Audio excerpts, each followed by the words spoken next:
Saya dulu masuk rugi hampir 100 miliar. Wah. Kemudian ada hutang sekitar 400-600 miliar.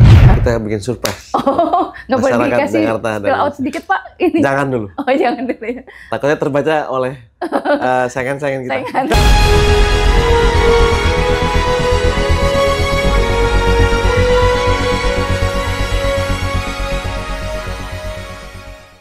Assalamualaikum warahmatullahi wabarakatuh. Kembali bertemu dengan saya Arini Yunita. Pada Indonesia Property and Bank Award 2025, Perumda Pembangunan Saranajaya kami anugerahi sebagai Regional Owned Real Estate Developer with a Commitment to a Sustainable Innovation. Dan hari ini kami sedang ada di kantor Perumda Pembangunan Saranajaya. Hari ini kita akan berbincang dengan Bapak Andi Raharyo Putra sebagai Direktur Utama. Mari kita simak. Terima kasih Pak Rio kesempatannya. Kami sudah diterima di kantor Pembangunan Saranajaya ini. Sebenarnya tugas Pembangunan Saranajaya ini apa sih sebagai BUMD ini? Ya, terima kasih. Jadi Perumda Pembangunan Saranajaya adalah perusahaan umum daerah Pembangunan Saranajaya, di mana kami lahir itu pada tahun 1968 sebagai perusahaan tanah dan bangunan. Oke. Nah, perusahaan tanah bangunan itu yang kemudian tahun 1982 dengan Perda nomor 2 tahun 82 maka dirubahlah menjadi perusahaan umum daerah Pembangunan Saranajaya. Nah, di dalam Perda tersebut ada tugas-tugasnya dan ruang lingkup bisnis kita, di mana yang pertama kita sebagai land bank. Oh, iya, iya. Land bank artinya. Jadi mengelola land banknya DKI gitu maksudnya. Kita dari diberikan aksesibilitas dari pemerintah untuk membeli tanah, kemudian juga menjual tanah. Oh, oke. Gitu. Nah, masalah instrumen kita diberikan bantuan dari perbankan maupun diinvestkan dari Pemprov DKI Jakarta. Nah, yang kedua itu ada bisnis properti. Jadi di Saranajaya itu sudah membangun beberapa kawasan-kawasan perumahan, ya di Pondok Lapa, ya kan, kemudian di Cibubur, dan di beberapa titik-titik yang ada sebelumnya. Nah, yang kemudian setelah properti ini di Perda itu ada namanya kita juga ada bisnis kawasan industri. Tapi belum menuju ke sana sampai detik ini. Dan juga infrastruktur di Jakarta. Maka di dalam Perda kita tidak hanya di Jakarta. Bisa di seluruh Indonesia. Oh, begitu. Jadi walaupun BUMD tapi wilayah ininya kerjanya istilahnya bisa di seluruh Indonesia. Nah, dari situ ketika kepemimpinan saya menjadi Direktur Utama, maka bisnis di Saranajaya ada 4. Lini bisnis ya. Yang pertama land bank, yang kemudian kita tersebar di beberapa Jakarta, sekitaran Jakarta, Jaksel, Pusat, Timur, kemudian juga ada di luar Jakarta, itu ada di Depok, ada di Ciputat, Tangsel, yang sekarang di Ciputat itu membangun townhouse. Di depannya perumahan dosen UI yang namanya Warna itu Warna Fine Living. Nah, yang kedua adalah bisnis properti. Di sini kita ada mall. Mall itu Cibubur Junction, kemudian Atrium Senen, Pondok Lapa Square. Kemudian ada hotel juga, bisnis hotel di Novotel Cikini, kami Mercure Cikini, Veranda Kebayoran Baru. Kemudian di bisnis perkantoran itu ada di sini di headquarter kita Saranajaya. Kemudian Pramuka, Cikini, ada beberapa titik aset, dan juga di selatan itu di Tebet. Nah, kemudian ada juga bisnis yang di properti itu selain hotel, kemudian perkantoran, itu juga ada bisnis sewa menyewa space. Oh. Ya. Nah, di ruangannya yang di gedung-gedung yang tadi. Di gedung-gedung. Jadi nggak hanya satu tower, tapi juga bisa nyewa tenan-tenan di dalamnya. Oh, gitu. Lokasinya di gedung yang tadi. Sama, itu. lokasinya sama. Nah, kemudian juga kita di bisnis yang selanjutnya ada kita namakan karena penugasan itu housing atau affordable housing di Penol itu yang kemarin. Oh, iya. Di mana lokasi kita ada di Pondok Kelapa dan juga Cilangkap. Yang ready stock di Cilangkap dan Pondok Kelapa itu totalnya kurang lebih sekitar di Pondok Kelapa itu 700-an. Cilangkap itu yang untuk MBR juga itu sekitar 700 tambah nanti 400. Jadi ada 1.100 sekian unit. Ready stock. Ini. Yang itu dalam bentuk apartemen itu kan ya, Pondok Kelapa apartemen, kan, ya? Apartemen. Kita apartemen. Nah, berarti yang tadi Bapak Satu lagi ada. apa? Bisnis infrastruktur. Oh, infrastrukturnya apa nih, Pak? Infrastruktur ini kita ditugaskan oleh Pemda DKI mengurusi kabel yang di atas ducting untuk dimasukkan ke dalam. Namanya SJUT, Sarana Jaringan Utilitas Terpadu. Oh, jadi kan itu kan yang bangun istilahnya mungkin ada PLN, ada yang itu semua. Provider lainnya.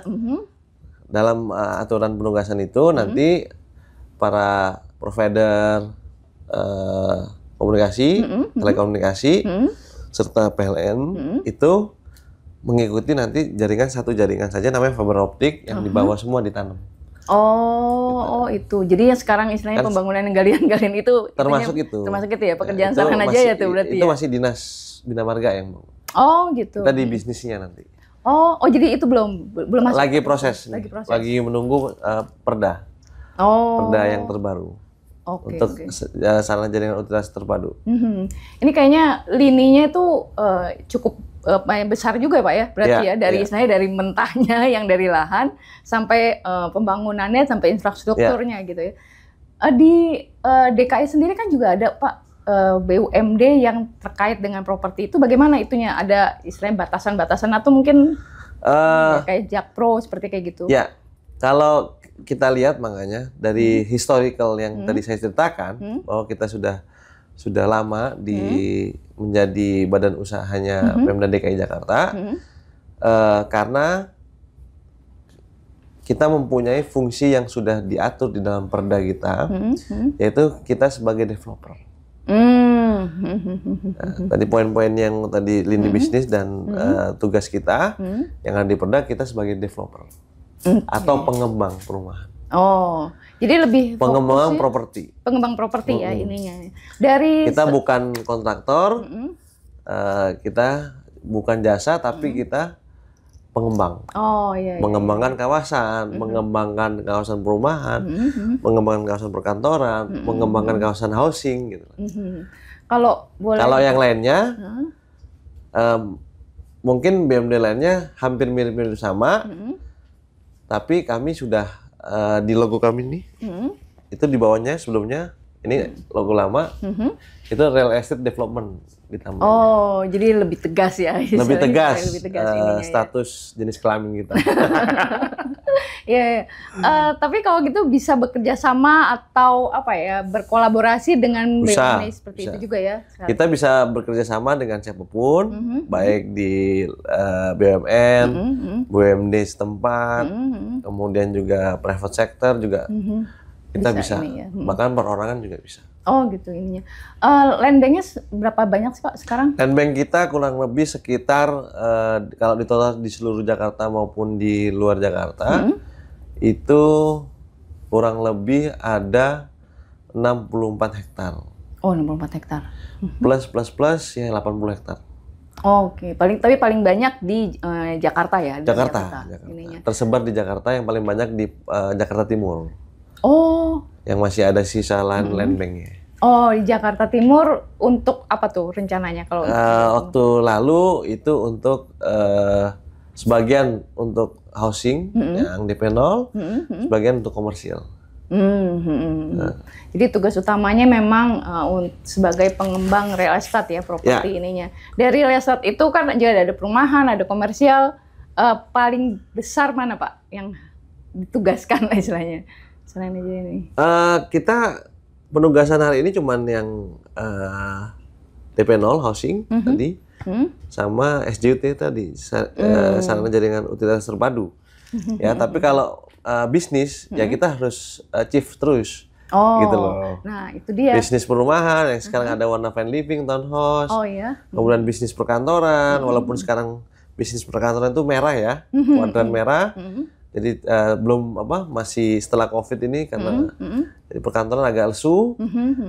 Terus kita juga punya apartemen yang yang middle up ke atas dan apartemen yang middle ke bawah. Itu juga agak lesu. Sehingga solusinya adalah bagaimana kita menghadirkan rumah tapak atau landed yang benar-benar bisa memenuhi pasar properti yang ada di Jakarta. Jadi ada perubahan fungsi atau istilahnya kalau ini kan ada tuh timingnya, jadi yang perkantoran atau yang apartemen ditahan dulu pengembangannya dan pengembangan. Kalau dari segi proses bisnis tetap berjalan, tapi untuk inovasi dan kreativitas harus terus meningkat. Nah oleh karena itu dengan adanya Warna Fine Living dan yang di Ciputat dan Warna Fine Living di Pondok Kelapa, itu bagaimana desain yang kita sampaikan kepada publik atau kepada market itu bisa masuk ke pasar properti yang hari ini ada. Jadi ada beberapa fasilitas, dan kemudian juga ada desainnya, serta kawasan yang bisa kita berikan kepada market properti yang ada di Jakarta. Dengan harga juga yang di Pondok Kelapa lebih murah dibandingkan di selatan atau Ciputat itu tadi. Itu ininya. Nah, kalau nggak salah tahun lalu Serana Jaya sudah mencapai laba dibandingkan sebelumnya, Pak ya? Iya.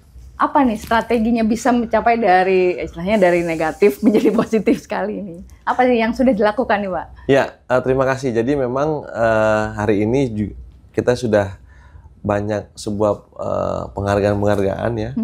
Dan tentunya ini berkat teamwork juga seluruh insan Serana Jaya, manajemen. Jadi ketika kami masuk di 2023, itu memang kondisi lagi proses sedang bermasalah dan seluruh lini bisnis negatif. Oleh karena itu saya capture one by one. Dan kenapa negatifnya itu? Contoh. Salah satu contoh saja misalnya harga sewa tidak sesuai lagi dengan hari ini, dengan appraisal hari ini, atau dengan market properti hari ini, sehingga ada yang kita naikkan, ada yang kita pertahankan. Itu di sewa-sewa itu. Untuk bisnis juga, ketika kita memilih mitra bisnis dengan SOP dan aturan yang ada, juga kita ada intelligent marketnya juga. Kita ada meng-hire sistem yang ada di kita, sehingga kita cari mitra dengan baik dan benar, yang sesuai dengan hitungan-hitungan bisnis dan proses bisnis. Yang kemudian juga ada aset-aset yang bermasalah, yang belum sepenuhnya dimiliki oleh kita, yang sudah tercatat, tapi pendapatannya nggak tercatat. Nah, oleh karena itu banyak bocor ya, Pak ya? Ya kita nggak bisa nerima nih pendapatan karena masih bermasalah. Yang alhamdulillah kalau saya bisa bilang aset itu namanya Novotel Cikini.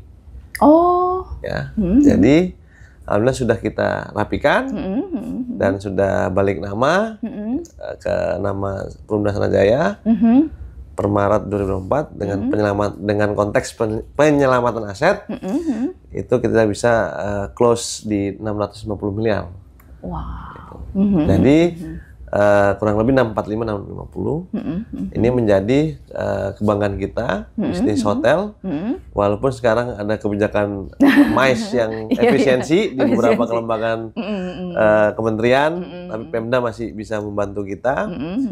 Dan kita ya sangat beruntung lah lokasi-lokasi kita prime semua. Jadi keuntungannya salah satu itu ya, Pak ya, lokasinya prime semua. Jadi memang diuntungkan oleh lokasi juga dan pengaturan harga itu tadi seperti ya manajemen pengelolaan aset lah yang harus dirapikan sampai per triwulan kita update yang udah di appraisal, yang ada penelitian dari beberapa perusahaan-perusahaan properti lainnya, sehingga kita bisa menampilkan harga yang sesuai dengan market properti yang ada. Oke. Nah, kemarin-kemarin masih merah semua. Oh, kalau sekarang bagaimana? Udah hijau semua. Oh, sudah hijau semua. Nah, tinggal mengurusi piutang-piutang yang belum tertagih. Oh, jadi bisa dibilang saat ini saya dulu masuk rugi hampir 100 miliar. Wah. Kemudian ada hutang sekitar 400-600 miliar. Dan itu semua hutang sudah? Hutang tinggal 230 miliar dan laba udah 27 miliar. Nah, ini kebanggaan bagi kita semua, manajemen Saranajaya, karena ya mungkin setiap era pasti mempunyai cara memimpin perusahaannya. Dan ini alhamdulillah teman-teman di sini ternyata kurang lebih 60-70% ini anak muda semuanya. Jadi masih bisa kita kader dengan baik dan benar. Ininya. Masih fresh dengan pikiran kreatif ya biasanya ya. Jadi kita genjot inovasi, kreativitas dan karena kita bangga menjadi BUMD DKI Jakarta, maka jaringan market kita perluas. Saya suruh bergaul dengan seluruh golongan apapun. Yang penting Saranajaya hari ini harus terkenal sebagai pemain properti di Jakarta. Oh iya ini. Nah sebagai BUMD ada berapa besar sih kontribusinya terhadap PAD-nya Jakarta ini Pak? Ya. Atau sudah ditetapkan berapa besar? Untuk PAD kami, karena kami masih mengalami neraca kerugian di dalam aturan PP 54 nomor PP 54 tahun 2017, kita belum bisa menyetorkan karena neraca kerugian masih ada. Tapi setiap tahun kurang lebih kita hampir 60 miliar itu menyetorkan pajak daerah. Dan pusat, daerah, ya. Pusat. Ya, jadi itu kontribusi kami yang bisa kami berikan. Itu selain pajak, yang selanjutnya yang kedua adalah bagaimana kita memberikan dana CSR dan partisipasi kepada masyarakat Jakarta. Gitulah. Itu yang kedua, partisipasi dan dana partisipasi dan CSR. Apa dana partisipasi? Ya, dana partisipasi ini seperti ada kegiatan-kegiatan di lokasi aset kita, baik RT, RW, paguyuban, itu kita support. Ya kan? Apa CSR ya? Social responsibility-nya, corporate-nya, itu kita berikan yang sesuai dengan aturan. Nah, itu kayak pembangunan musola, perapian taman, terus bahkan untuk balita kemarin. Yang ini menjadi branding kami juga di market masyarakat Jakarta. Nah, yang ketiga adalah walaupun tidak nyumbang PAD, yang ketiga nih, Pak, itu kita juga merangkul seluruh sumber daya orang Jakarta yang bisa kita tempatkan di kami sebagai pegawai maupun pegawai PKWT. Sebagai pegawai ininya. Tapi ada kualifikasi pasti, tentunya ada syarat dan ketentuan. Nggak bisa sembarangan juga ya ininya. Dan itu tugas BUMD sebenarnya. Iya. Untuk bagaimana masyarakat yang adik-adik atau orang yang punya skill ya kita panggil. Bahkan beberapa teman-teman kita ada bisnis outsourcing di kita, parkiran juga, tapi di anak perusahaan. Itu masyarakat setempat yang tentunya masyarakat yang tidak mampu kita kerjakan di outsourcing kami di anak perusahaan itu. Itu menjadi salah satu juga bentuk responsibility kita kepada publik masyarakat. Nah, tahun lalu kan sudah untung, Pak. Tahun ini targetnya berapa nih? Di dalam RKA itu kami menargetkan sekitar dari 27 ke 38 miliar. 38 miliar. Tapi kami genjot terus supaya melebihi. Karena dulu itu di RKA-nya itu 1 miliar. 1 miliar. Karena ada krisis aset lah ya. Oh iya. Sehingga kita tembus yang penyelamatan aset itu sekitar 50 miliar. Salah satu ya. Nah, itu makanya labanya naik drastis 27 miliar. Nanti kenaikan dari 1 miliar kayak itu sekitar 2.200 sekian persen. Iya. Ya. Nah, itu yang mudah-mudahan tahun ini kita ada sebuah spektakuler lagi pendapatan kita. Nah, kalau gitu apa nih di tahun ini yang menjadi rencana utamanya nih jadinya nih akan menjadi pendapatan utama dari situ? Kalau pendapatan utama tadi di bisnis-bisnis yang ada. Tapi bagaimana kita meng-create sebuah revenue stream atau pendapatan yang baru yang ada. Kemarin kan sudah ada diversifikasi bisnis, yaitu kita buat produk cat. Oh iya. Yang namanya Jaya Pen warna. Ya, sehingga itu kita harus gaungkan terus diversifikasi. Jadi Mbak, bisnis properti itu ada kurang lebih 187 miliar. 187 bisnis properti yang ada di bisnis properti. Turunannya, iya. Ya kan? Ada 187 bisnis. Seperti cat, pasir, semen, ya kan? Sampai di dalam kayu, besi, terus meja, furniture dan lain-lain. Ya. Nah, di tahun lalu ide kita adalah cat. Tahun ini kita akan menampilkan menyangkut sistem perparkiran. Yang juga arahan dari Pak Gubernur, Pak Pramono Anung dan Pak Wakil Gubernur, Pak Rano Karno. Kita akan buat satu-satunya juga di Jakarta dan Indonesia sistem perparkiran di ujung selatan yang dinamain Park and Ride. Oke. Di mana lokasi, Pak? Itu di Lebak Bulus. Oh, yang sekarang? Ya, jadi nanti kalau Mbak yang rumahnya di selatan, di Tangsel, bekerja naik MRT kan, nanti parkirnya di situ. Oh iya. Nanti saya kasih gratis. Boleh dong kalau gitu. Wah, enak nih jadi warga Tangsel kalau gitu ya. Yang khusus Mbak ya. Iya. Nah, Pak, kan tadi istilahnya lebih ke fokus ke developernya bisa bilang ya. Tapi terus begitu baru untung sebentar, terus tiba-tiba udah mau diversifikasi banyak nih. Apa nggak jadi nggak fokus di akhirnya? Itu bukan diversifikasi. Kalau Park and Ride adalah sebuah inovasi mengembangkan, meningkatkan nilai kawasan. Oke. Kami nanti akan pakai teknologi dari luar, dan ini mungkin satu-satunya yang ada di Jakarta atau Indonesia. Ya? Oh gitu ininya. Jadi masuk langsung dia gerak sendiri. Oh gitu. Dibuat bertingkat Pak kalau bisa? Pasti. Oh iya. Nanti kita masih dalam tahapan kajian dan semoga akhir tahun ini bisa terlaksana. Mohon doanya. Mohon. Saya doakan berarti nanti pendapatannya bisa kayaknya berlipat-lipat nih ininya. Semoga, karena ini kan demi perusahaan. Demi pemerintah DKI Jakarta yang memberikan fasilitas pelayanan untuk publik dan masyarakat Indonesia umumnya. Oh iya. Jadi aset semua sekarang sudah clear and clean bisa bilang. Ngomong aset kami ini di angka teraudit 6,7 triliun. 6,7 triliun? Ya. Kalau 6,7 triliun ada BUMN udah level menengah. Nah, ini kita harus ibaratnya memakai sistem. Alhamdulillah tahun lalu 2024 di pertengahan kita sudah ber-ISO 55001 mengenai manajemen aset security. Artinya keamanan aset dan pengelolaan aset serta pemeliharaan aset agar bisa termapping, terkelola dengan baik. Gitu. Bahkan aset ke depan kita harus bisa berdikari atau bisa menghidupi dirinya sendiri. Gitu lah. Ini yang menjadi tujuan kami ke depan.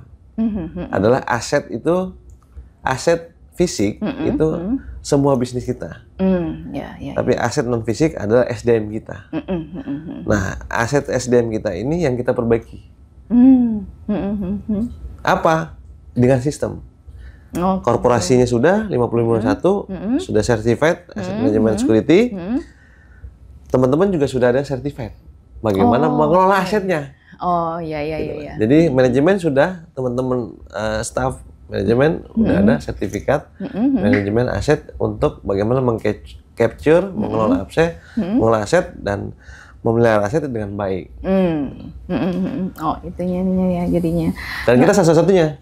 Oh gitu? Di BUMD Jakarta. BUMD Jakarta. Oh ya? Yang sudah memiliki ISO 55001. Wah, tentang berarti pengelolaan aset manajemen security. karena itu ternyata memang memberikan impact positif sekali Pak ya terhadap Sangat, itu ya. sangat memberikan impact positif yang tadinya mengelola aset itu dengan sporadis.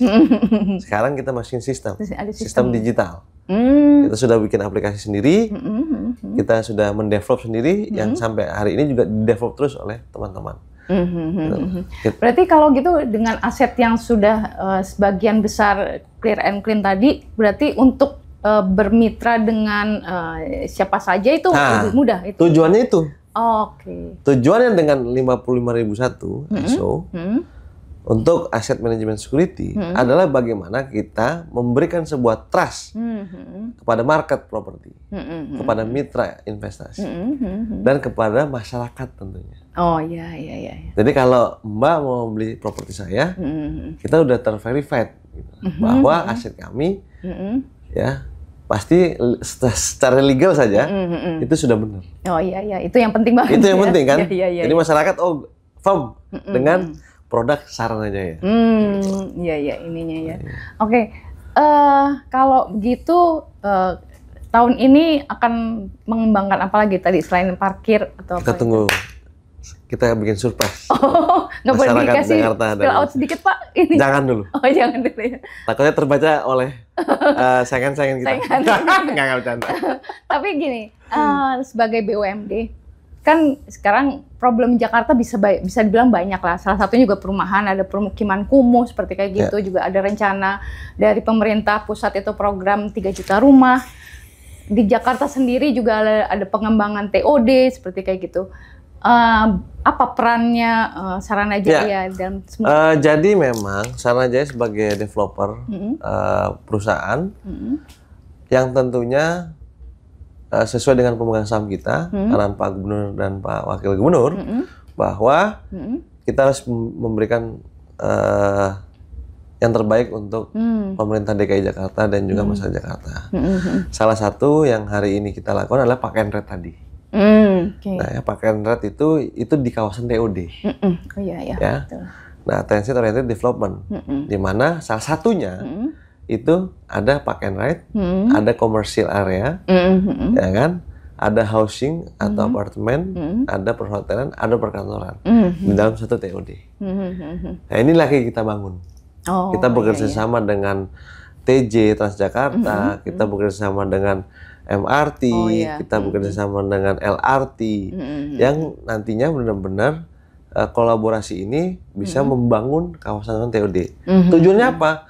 Tujuannya untuk ya kan menurunkan intensitas orang naik kendaraan dan memberikan fasilitas kemudahan bagi warga DKI Jakarta dan Indonesia pada umumnya.